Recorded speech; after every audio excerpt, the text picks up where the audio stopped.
Hello, ಎಲ್ಲರೂ ಹೇಗಿದ್ದೀರಾ? I hope ನೀವೆಲ್ಲರೂ ತುಂಬ ಚೆನ್ನಾಗಿದ್ದೀರಾ ಅಂತ. ಇವತ್ತು ನಮ್ಮ ಅಮ್ಮನ ಊರಿಗೆ ಹೋಗ್ತಿದ್ದೀವಿ. ನೆನ್ನೆ ಅಲ್ಲ ಸಾರಿ ಮೊನ್ನೆ ನಾನು ಅಮ್ಮನ ಊರಿಗೆ ಬಂದೆ. ಇವತ್ತು ಅಮ್ಮನ ಊರಿಗೆ ಹೋಗೋಣ ಅಂತ ತಿಂಡಿ ತಿನ್ಕೊಂಡು ಪಾಪಕ್ಕೆ ಸ್ನಾನ ಮಾಡಿಸಿ ಹೊರಡ್ಬೇಕಷ್ಟೇ. ಹೊಡ್ತಾ ಸಿಗ್ತೀನಿ, ಬಾಯ್. ಅಜಯ್ ಮನೆಗೆ ಲೀಚಿ ಹಣ್ಣು ತೊಗೊಂಡು ಬಂದಿದ್ದ.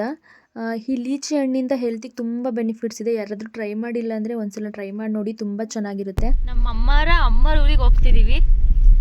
ಅಜಯ್ನು ಬಂದ. ಆ್ಯಕ್ಚುಲಿ ಅವನಿಗೆ ಡ್ಯೂಟಿ ಇತ್ತು, ಬಟ್ ರಜಾ ಹಾಕಿ ಜೊತೆಲಿ ಹೋಗೋಣ ಅಂತ ಬರ್ತಾವನೆ. ಅಮ್ಮನ ತವ್ರ ಮನೆಗೆ ಹೋಗ್ತಿರೋದಕ್ಕೆ ಅಮ್ಮನ್ನು ಕರೆದ್ವು, ಬನ್ನಿ ಹೋಗೋಣ ಅಂತ. ಸೊ ಅಮ್ಮ ಬರಲ್ಲ, ಇವಾಗ ತಾನೇ ಹೋಗಿ ಬಂದಿದ್ದೀನಿ, ನೀವು ಹೋಗಿ ಅಂತ ಹೇಳಿದ್ರು. ಸೊ ನಾವು ಹೋಗ್ತಿದ್ದೀವಿ. ನಮಗೊಂಥರ ಖುಷಿ ಇದೆ. ನನಗೆ ಅಲ್ಲಿ ತುಂಬ ಮೆಮೊರೀಸ್ ಇದೆ. ಮೆಮೊರೀಸ್ ಅನ್ನೋದಕ್ಕಿಂತ ಎಮೋಷ್ನಲ್ ಡೇಸ್. ನಾನು ಇದೇ ಊರಲ್ಲಿ ಓದ್ತಿದ್ದು, ಹೊಳೆ ನರಸೀಪುರ ಅಂತ. ಈ ರೋಡಲ್ಲಿ ನಂಗೆ ತುಂಬ ಮೆಮೊರೀಸ್ ಇದ್ದಾವೆ. PU ನಾನು ಇಲ್ಲೇ ಮಾಡಿದ್ದು, ಗರ್ಲ್ಸ್ ಕಾಲೇಜಲ್ಲಿ. ಕಾಲೇಜ್ ಲೈಫ್ ಎಂಡ್ ಆಗಿರೋರಿಗೆ ಗೊತ್ತು ಕಾಲೇಜ್ ಲೈಫ್ನ ಎಷ್ಟು ಮಿಸ್ ಮಾಡ್ಕೋತೀವಿ ಅಂತ. ಕಾಲೇಜ್ಗೆ ಹೋಗ್ತಿರೋರಿಗೆ ಅಷ್ಟು ಮಿಸ್ ಅನಿಸಲ್ಲ, ಬಟ್ ನಮಗಂತೂ ತುಂಬ ಮಿಸ್ ಮಾಡ್ಕೊತೀವಿ. ನಾನಂತೂ ತುಂಬ ಮಿಸ್ ಮಾಡ್ಕೋತೀನಿ ಕಾಲೇಜ್ ಲೈಫ್ನ. ನಮ್ಮ ಜೀವನದಲ್ಲಿ ಮರೆಯೋದಕ್ಕೆ ಆಗಲ್ಲ ಅಂತಲೇ ಹೇಳ್ಬೋದು ಅಲ್ವಾ.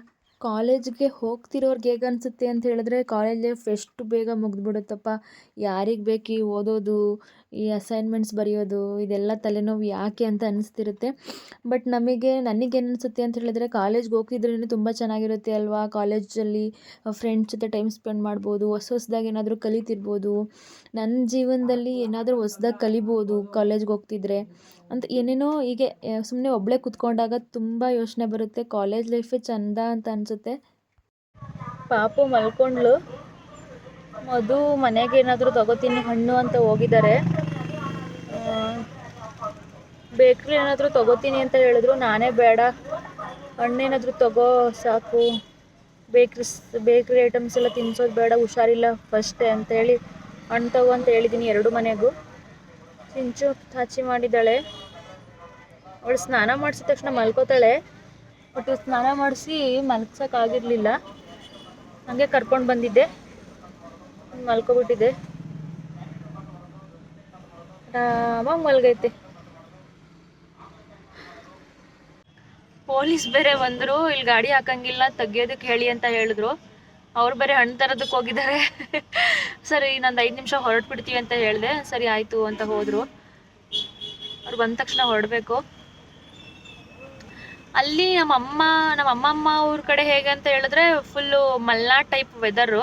ಹಾಸನ ಡಿಸ್ಟಿಕ್ಕಿಗೆ ಸೇರುತ್ತೆ ಅಲ್ವಾ. ಸೊ ಅದು ಹಾಗಾಗಿ ವೆದರ್ ಒಂಥರ ಕೂಲಾಗಿರುತ್ತೆ. ಅದಕ್ಕೆ ಪಾಪಕ್ಕೆ ಸ್ವೆಟ್ರು ಸಾಕ್ಸ್ ಎಲ್ಲ ತೊಗೊಂಡಿದ್ದೀನಿ. ಅಲ್ಲೇನು ಸ್ಟೇ ಆಗೋದಕ್ಕೆ ಹೋಗಲ್ಲ ಇವತ್ತು ಹೋಗಿ ಸಂಜೆ ಅಷ್ಟರಲ್ಲಿ ವಾಪಸ್ ಬರ್ತೀವಿ. ಅವ್ರು ಇರು ಅಂತ ಹಿಂಸೆ ಮಾಡ್ತಾರೆ, ಬಟ್ ಪಾಪು ಇಟ್ಕೊಂಡು ಎಲ್ಲೂ ಸ್ಟೇ ಆಗೋದಕ್ಕೆ ಸ್ವಲ್ಪ ಕಷ್ಟ ಅಲ್ವಾ. ನಿಮಗೆ ಅರ್ಥ ಆಗುತ್ತೆ ಅನಿಸುತ್ತೆ, ಮಕ್ಕಳಿರೋರಿಗೆ ಅರ್ಥ ಆಗುತ್ತೆ. ಪಾಪು ಇಟ್ಕೊಂಡು ಎಲ್ಲೂ ಒಂದು ದಿನನೂ ಇರೋದಕ್ಕಾಗಲ್ಲ,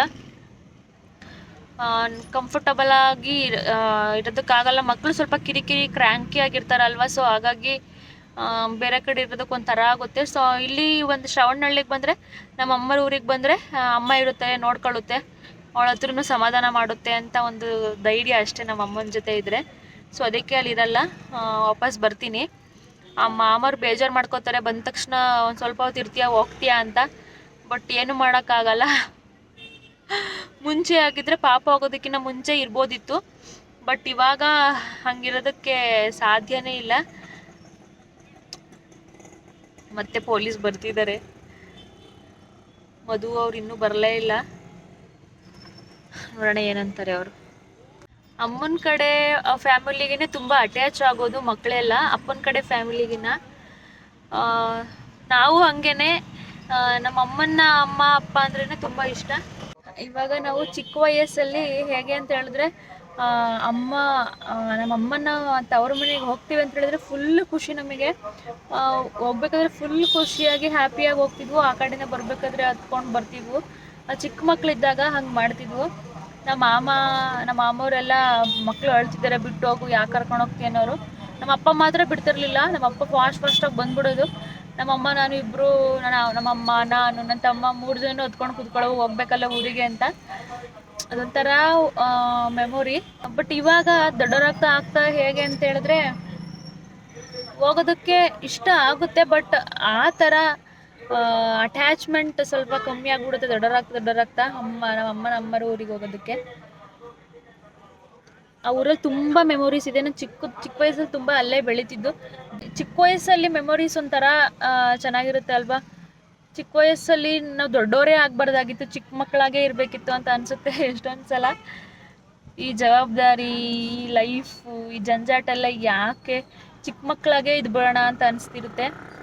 ನನ್ನ ಮಗಳು ಇವಾಗ ದೊಡ್ಡೋಳಾಗ್ತಿರೋದಕ್ಕೆ ಎಷ್ಟು ಬೇಗ ದೊಡ್ಡೋಳಾಗ್ತಿದ್ದಾಳೆ. ದೊಡ್ಡೋಳಾಗಬಾರ್ದು, ಅವಳು ಚಿಕ್ಕವಳಾಗೇ ಇರಬೇಕು, ಅವಳು ಚಿಕ್ಕ ಮಗು ಇದ್ರೇ ಚಂದ. ಅವಳಿಗೂ ಯಾಕೆ ಇದೆಲ್ಲ ಪ್ರಪಂಚದಲ್ಲಿ, ಈ ಅವ್ರು ಕಂಡ್ರೆ ಇವ್ರಿಗಾಗಲ್ಲ, ಇವ್ರು ಕಂಡ್ರೆ ಅವ್ರಿಗಾಗಲ್ಲ, ಜವಾಬ್ದಾರಿ ಅದು ಇದು ಆಳು ಮೂಳು ಎಲ್ಲ ಏನಕ್ಕೆ. ಅವಳು ಇವಾಗ ಹ್ಯಾಪಿಯಾಗಿ ಅವಳು ಪಾಡುಗಳು ಖುಷಿಯಾಗಿದ್ದಾಳೆ, ಹಂಗೆ ಇದ್ಬಿಡ್ಲಿ ಅಂತ ಅನಿಸ್ತಿರುತ್ತೆ ಒಂದೊಂದ್ಸಲ ನನ್ನ ಮಗಳನ್ನೂ ದೊಡ್ಡವಳಾಗಿಲ್ಲ, ನನ್ನನ್ನು ಬಿಟ್ಟು ಯಾವಾಗ ಅವಳು ಓಡಾಡ್ತಾಳೆ, ನನ್ನ ಮೇಲೆ ಅವಳೇ ಇಂಡಿಪೆಂಡೆಂಟಾಗಿ ಯಾವಾಗ ಓಡಾಡ್ತಾಳೆ, ನನ್ನ ಲೈಫ್ನ ನಾನು ನೋಡ್ಕೊಳ್ಳೋದಕ್ಕೆ ಯಾವಾಗ ಬಿಡ್ತಾಳೆ ಅಂತ ಅನಿಸ್ತಿರುತ್ತೆ. ಒಂದೊಂದು ಸಲ ಈಗ ಅನಿಸುತ್ತೆ, ಒಂದೊಂದು ಸಲ ಹಂಗೆ ಅನಿಸುತ್ತೆ. ಈ ಮನುಷ್ಯರು ಹೇಗಂತ ಹೇಳಿದ್ರೆ ಯಾವುದನ್ನು ಅಕ್ಸೆಪ್ಟ್ ಮಾಡ್ಕೊಳ್ಳಲ್ಲ. ಹಿಂಗಿದ್ರೆ ಹಂಗಿರ್ಬೇಕಿತ್ತು ಅನ್ಕೋತೀವಿ, ಹಂಗಿದ್ರೆ ಹಿಂಗಿರ್ಬೇಕಿತ್ತು ಅಂತ ಅನ್ಕೋತೀವಿ. ಈ ಹ್ಯೂಮನ್ ಮೆಂಟಾಲಿಟಿನೇ ಹಾಗೆ ಅಂತ ಅನಿಸುತ್ತೆ.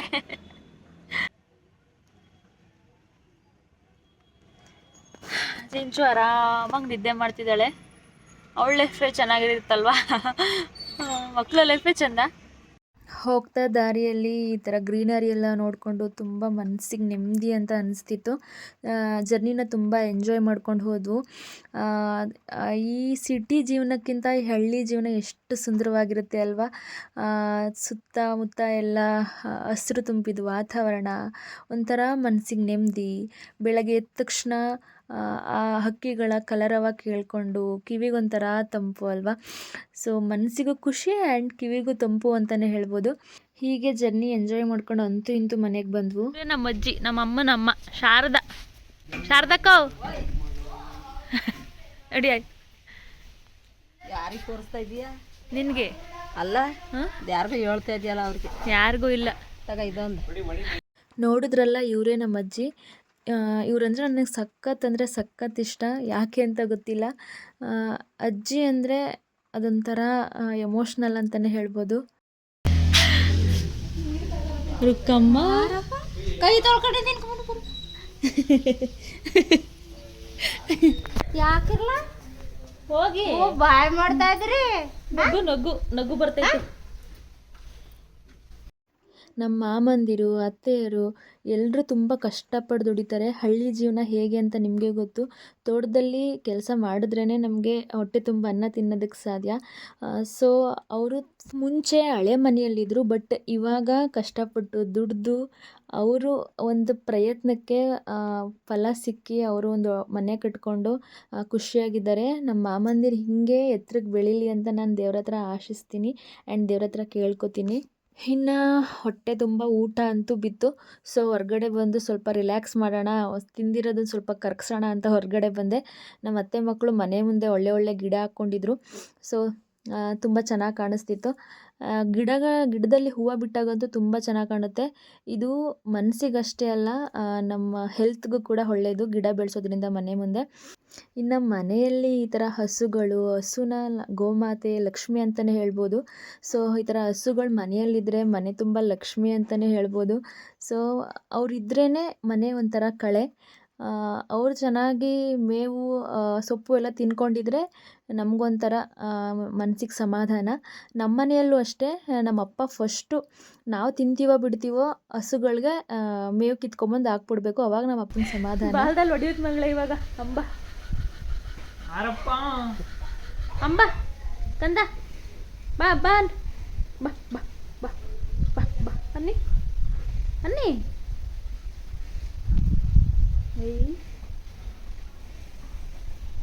ಇನ್ನು ಚಿಂಚುಗೆ ನಮ್ಮ ಮನೆಯಲ್ಲಿದ್ದಾಗ ಹಸು ಆಗಲಿ ಮೇಕೆ ಆಗಲಿ ಕೋಳಿಗಳಾಗಲಿ ಅದೆಲ್ಲ ನೋಡೋಕ್ಕೆ ಸಿಗಲ್ಲ ಅವಳಿಗೆ. ಸೊ ಹಾಗಾಗಿ ಈ ಥರ ಹಳ್ಳಿಗಳಲ್ಲಿ ಕರ್ಕೊಂಡು ಬಂದಾಗ ಅವಳಿಗೆ ಇದನ್ನೆಲ್ಲ ತೋರಿಸ್ತಿರ್ತೀನಿ.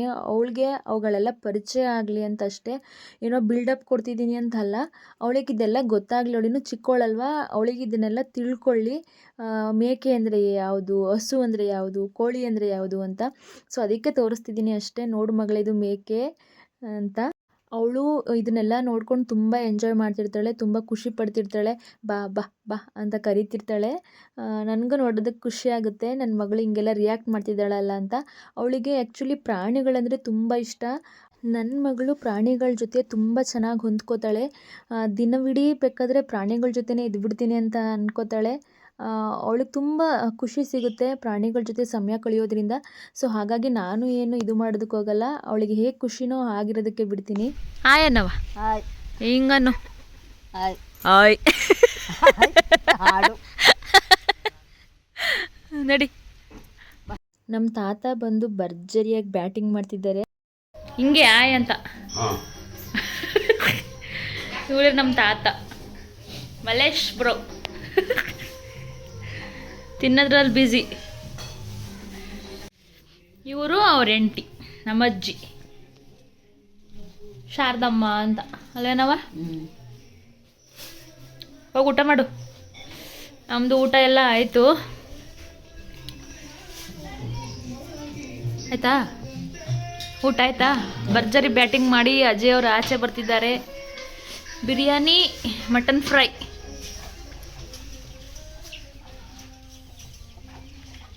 ಪಾಪ ಅಲ್ಲಿ ಕೂತಿದ್ದಾಳೆ ಚಿಂಚು.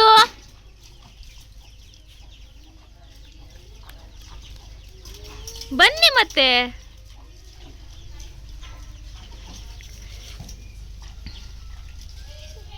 ಸೆಕೆಂಡ್ನೇ ಮಾವನ ಮಗ ಇವನು, ಪೃಥ್ವಿರಾಜ್ ಚೌಹಾಣ್. ಅಲ್ಲಿ ಕೂತೈತಲ್ಲ ನಮ್ಮ ಮಾಮ, ಅವ್ರ ಮಗ ಇವನು. ಎರಡು ಫ್ಯಾಮಿಲಿಗೆ ಒಂದೇ ಪುಲಪುತ್ರ ಪೃಥ್ವಿರಾಜ್. ವಿಡಿಯೋಗೆ ಮುಖ ತೋರಿಸ್ಬಾರ್ದು ಅಂತ ಎಲ್ಲ ಮುಖ ಮುಚ್ಕೊಂಡು ಕತ್ತು ಬಗ್ಗಿಸ್ಕೊಂಡು ಊಟ ಮಾಡ್ತಾವ. ನೀನು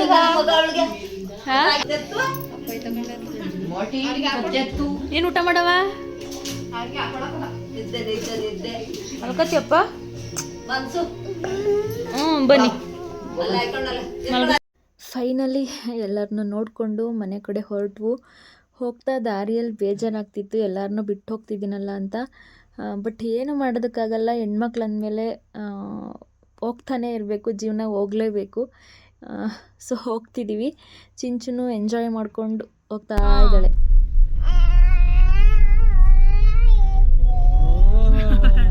ಚೆನ್ನಾಗಿತ್ತೇನಪ್ಪ? ನವೀನಪ್ಪರ ಮನೆ ಚೆನ್ನಾಗಿತ್ತ? ನಾಗರಾಜಪ್ಪರ ಮನೆ ಎಲ್ರು ಇಷ್ಟ ಆದ್ರು ನಿಮ್ಗೆ? ನಾನ್ ಸ್ಟಾಪ್ ಮಾತಾಡ್ತಾವ್ರೆ ಈಗ.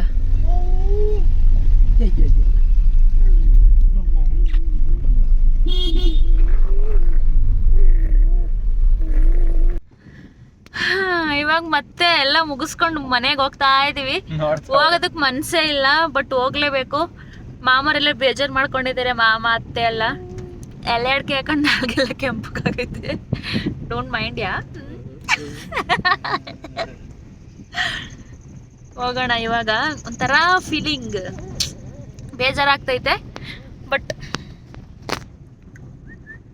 ಎಲ್ರು ಪಾಪುನ್ ಇವತ್ತೊಂದಿನ ಪಾಪು ಇಟ್ಕೊಂಡಿರು, ಏನಾಗಲ್ಲ. ಪಾಪು ಫಸ್ಟ್ ಟೈಮ್ ಬಂದಿದ್ದಾಳಲ್ವಾ, ಇರು ಅಂತ ಹಿಂಸೆ ಮಾಡ್ತಿದ್ರು. ಬಟ್ ಮಧು ಇವಾಗ ನಮ್ಮನ್ನ ಊರಿಗೆ ಬಿಟ್ಟು ಮತ್ತೆ ಅವರು ಚಿಕ್ಕನಂಗನಹಳ್ಳಿಗೆ ಹೋಗ್ತಾರಂತೆ. ಸೊ ಅದಕ್ಕೆ ಹೋಗ್ಲೇಬೇಕು ಅಂತ ಹೊರಟ್ವು. ಆಲ್ರೆಡಿ 5 ಗಂಟೆ ಆಗೈತೆ. ಬೇಜಾರಾಗ್ತೈತೆ, ಬಟ್ ಆದ್ರೂ ಹೋಗ್ಲೇಬೇಕು.